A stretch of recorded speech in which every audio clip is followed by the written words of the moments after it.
Meron tayong bagong natuklasan na Farm Cafe Grill Restaurant dito sa bayan ng Silang, Cavite. At nagsiserve sila ng iba't ibang klase ng putahe na katulad ng Japanese cuisine and native Filipino cuisine. Tapos meron pa sila ditong kakaibang food na katulad netong sinigang na baka sa pakwan. At tapos guys, napakarami nyo pang pwedeng pagpilian dito na pagkain na talagang di kayo magsasawa sa pagpili. At siguradong swak na naman ito sa budget nyo at mabubusog kayo. Kaya ano pang hinihintay nyo? Tara, di na natin papatagalin to ha. Madami pa akong kwento sa inyo about dito sa store. So tara, let's guys go!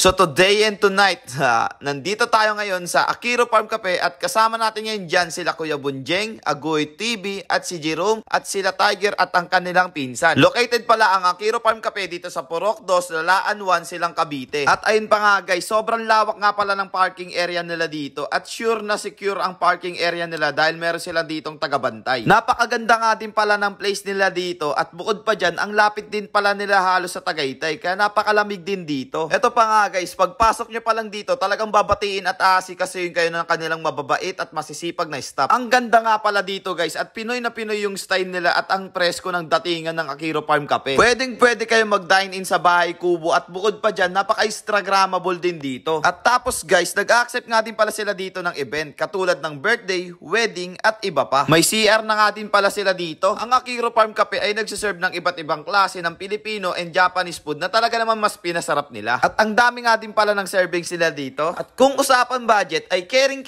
nyo dito guys. Kaya sulit ito sa pangpamilya, jowa, barkada o kahit ano pa man yan. Kahit nga kabit mo ay pwede dito. Basta wag ka lang magpapahuli eme lang guys. Napakasarap nga din pala ng mga pagkain nila dito guys. At ang goods niya para sa akin. Bukod nga dyan sa mga pagkain nila ay meron din sila ditong dessert at yung mga fruit shake and juice. Tinikman ko nga din pala dito yung leche plan nila at napaka-goods din niya para sa akin. Tinikman nga din pala ni Kuya Bunjing dito yung sinigang na pakwan. Sinigang na, hindi ko alam, pakwan ba to?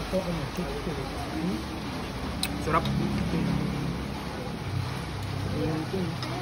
At syempre, tamang food trip din si Agoy TV dito. Napa-number 3 pa nga sa sarap eh.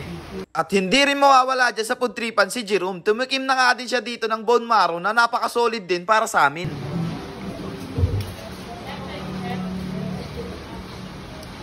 At tinikman ko din dito yung kasama ng bone marrow na mapapag-good shish ka talaga sa sarap. At number 3 kayo sa akin.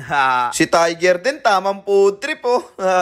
May acoustic banda nga din pala sila dito at minsan nga may acoustic comedy night din. At tapos guys, hanggang dito na nga lang din po pala tayo. Kung nakukulangan pa kayo sa impormasyon, lalagay ko na lang po pala sa comment section. So paano guys, hanggang dito na lang. Kita-kits ulit sa next vlog. So again, this is Ajak TV. Thank you for sunshine, thank you for rain, thank you for joy. Ingat, salamat. Bye-bye, bless!